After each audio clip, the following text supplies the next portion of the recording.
50 বছৰৰ শাসনত নকৰিলে একো জানা মুখা খুলি গ'ল লাগে বৰ লেঠা পাই জানে দেশকে ঠগি লৈ বিদেশত দিলে হিয়া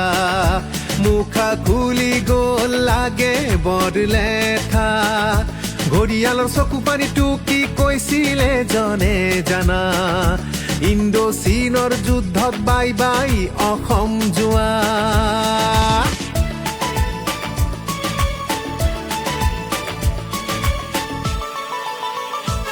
বাঁহৰে দলং আৰু জহি খহি যোৱা পথ গধূলি নামিলেই লুকা ভাকু লাইটত শুনা যে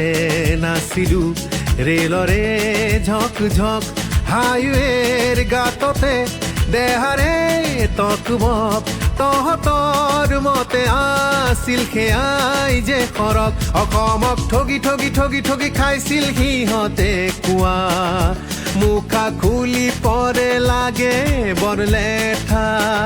50 বছৰৰ শাসনত নকৰিলে একো জানা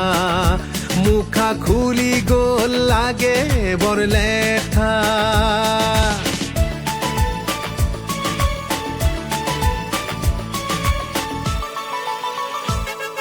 IIM এইমছ আৰু একো নিদিলি ধলা সদিয়াৰ দৰে দলং এখনো নিদিলি দুখীয়াৰ তেজকে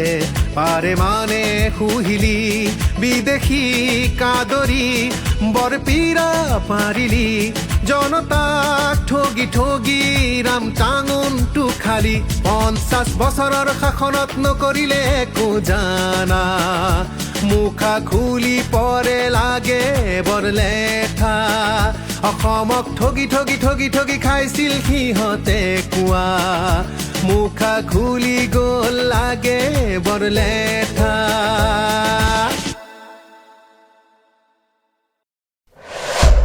70 বছৰৰ অৱহেলা মনত ৰাখিছে অসমে